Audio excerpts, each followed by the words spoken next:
കഥ തുടങ്ങുമ്പോൾ ആദ്യം ഒരു ജീവനുള്ള ടെഡിയെയാണ് കാണിക്കുന്നത്. ആ ടെഡിയുടെ നോട്ട് പാഡിൽ ഫോട്ടോ വരച്ചതിന് ശേഷം ആ ഫോട്ടോ മായ്ച്ച് കളഞ്ഞാൽ ആ ഫോട്ടോയിലുള്ള ആൾ ഏറ്റവും ചെറിയ പാവയായി മാറും. അതിനുശേഷം ആ പാവയെ ടെഡി ബിയർ എടുത്ത് അതിന്റെ പോക്കറ്റിൽ ഇടുന്നു. ശേഷം ഒരു ഹോസ്റ്റലാണ് കാണിക്കുന്നത്. അവിടെ രാജു പാട്ട് പ്രാക്ടീസ് ചെയ്തുകൊണ്ടിരിക്കുമ്പോൾ രാജുവിന്റെ ഫോട്ടോ ടെഡി വരയ്ക്കുകയും അത് കഴിഞ്ഞ് മായ്ച്ച് കളയുകയും ചെയ്യുന്നു. അപ്പോൾ രാജു ഒരു ഡോളായി മാറുന്നു. ശേഷം അവിടെ വരുന്ന ടെഡി ആ ഡോളിനെ തന്റെ പോക്കറ്റിൽ ഒളിച്ചു വെച്ചിട്ട് അവിടെ നിന്ന് പോകുന്നു. ആ സമയം അപ്രത്യക്ഷയായ ഒരു കുട്ടിയുടെ കാല് കാണാൻ കഴിയുന്നു. അടുത്ത സീനിൽ മമതയെയും വിനീഷയെയും കാണിക്കുകയാണ്. അവർ കോളേജിൽ പോകാൻ ഇറങ്ങുകയാണ്. ഇന്ന് വിനീഷയുടെ ബർത്ത്ഡേ ആണ്. ആ സമയം വിനീഷയ്ക്ക് ഒരാൾ ബർത്ത്ഡേ ഗിഫ്റ്റായി ടെഡി തരാൻ പറഞ്ഞു എന്ന് പറഞ്ഞ് വാച്ച്മാൻ ഒരു വലിയ ടെഡി കൊണ്ടുവരികയാണ്. ടെഡി കൊണ്ടുവന്നത് ആരാണെന്ന് വിനീഷ വാച്ച്മാനോട് ചോദിക്കുമ്പോൾ വാച്ച്മാൻ ആരാണെന്ന് അറിഞ്ഞുകൂടാ എന്ന് പറയുകയാണ്. അത് കേട്ട് ആരായിരിക്കും എന്ന് ആലോചിച്ച് കൺഫ്യൂഷനിൽ നിൽക്കുകയാണ് വിനീഷയും കൂട്ടുകാരിയും. ആ സമയം ഇത് കണ്ടുകൊണ്ട് അവിടെ വാർഡൻ വരുന്നു. വാർഡൻ ഇനി മുതൽ ഇതുപോലുള്ള ഗിഫ്റ്റ് ഒന്നും അലോ ചെയ്യാൻ കഴിയില്ല എന്ന് പറഞ്ഞ് ദേഷ്യത്തോടെ അവർ അവിടെ നിന്ന് പോകുന്നു. ബിനീഷയും മമതയും അനുജായിരിക്കും ഇത് തന്നതെന്ന് വിചാരിച്ച് കോളേജിലേക്ക് പോയി അനുജിനോട് ബർത്ത്ഡേ എന്ന് പറഞ്ഞ് ഹോസ്റ്റലിലേക്ക് വിളിക്കുകയാണ്. അനുജല്ല ഗിഫ്റ്റ് കൊടുത്തയച്ചത് എന്ന് പറഞ്ഞിട്ടും വിനീഷ ആ കാര്യം വിശ്വസിക്കുന്നില്ല. അവരുടെ ഫ്രണ്ട് നന്ദുവും ആ സമയം അവിടെ വരുന്നു. നന്ദുവും മമതയും വിനീഷയുടെ റൂം ഡെക്കറേറ്റ് ചെയ്യുകയാണ്. നന്ദു ടെഡി അനങ്ങുന്നത് കണ്ട് പേടിച്ച് മമതയോട് പറയുന്നു. മമത ആ കാര്യം വിശ്വസിക്കാതെ നിൽക്കുന്നത് കാണുന്ന നന്ദു അവിടെ നിന്നും പോകുന്നു.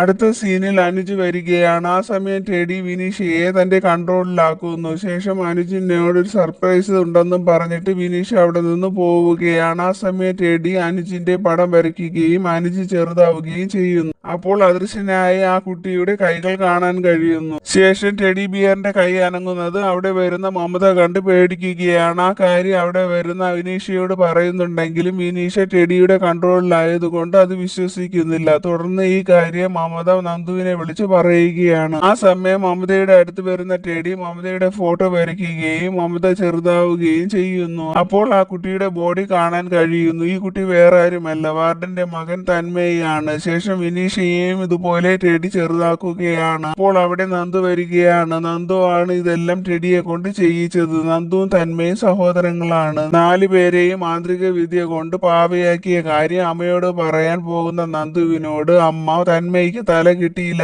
എന്ന് പറഞ്ഞ് സങ്കടപ്പെടുകയാണ്. അത് കാണുന്ന നന്ദു എല്ലാം കറക്റ്റ് ആയാണ് ചെയ്തതെന്നും ഒരു മിസ്റ്റേക്കും ഇതുവരെയും സംഭവിച്ചിട്ടില്ല എന്നും പറയുകയാണ്. എന്നിട്ട് നന്ദു മാന്ത്രിക ബുക്ക് വായിച്ചു നോക്കുകയാണ്. നന്ദുവിന്റെ അനിയൻ തന്മയ്ക്ക് പെട്ടെന്നൊരു ദിവസം ബ്രെയിൻ ഡെത്ത് സംഭവിക്കുകയും അത് മനസ്സിലാക്കുന്ന നന്ദു അമ്മയുടെ വിഷമം കാണാൻ കഴിയാത്തത് കൊണ്ട് നന്ദു മാന്ത്രിക വിദ്യ പ്രയോഗിച്ച് തന്മയുടെ ഫേവറേറ്റ് ആയ ടെഡിയിലേക്ക് തന്മയുടെ ആത്മാവിനെ കയറ്റുകയാണ്. നന്ദു മാന്ത്രിക വിദ്യ പഠിച്ചിട്ടുണ്ട്. എന്നിട്ട് തന്മയുടെ ആത്മാവിന് ശരീരം കൊടുക്കണമെങ്കിൽ 4 ആത്മാക്കളുടെ സഹായം വേണം. അതിനു വേണ്ടിയാണ് നന്ദുവിന്റെ ഫ്രണ്ടായ 4 പേരെയും പാവയാക്കിയത്. ശേഷം തന്മയുടെ തലയ്ക്ക് പകരം ടെഡിയുടെ തലയാവുകയാണ്. അത് കണ്ട് വിഷമിച്ച് നിൽക്കുകയാണ് നന്ദു. അപ്പോഴാണ് വാർഡന് അവിടെ തറയിൽ കിടന്ന ഒരു പാവയുടെ തല കിട്ടുന്നത്. നന്ദുവിനോട് അമ്മ ഈ ചെറിയ ഒരു കാര്യം പോലും നീ മറന്നു പോയില്ലേ നന്ദു എന്ന് പറയുന്ന സമയം തന്മയെ ഞാൻ തിരിച്ചു വന്നു അമ്മ എന്ന് പറയുന്നത് കേട്ട് കരയുകയാണ് നന്ദുവും നന്ദുവിന്റെ അമ്മയും. ഈ കഥ അവിടെ അവസാനിക്കുന്നു. അടുത്ത പുതിയ കഥയുമായി വരാം. ബൈ.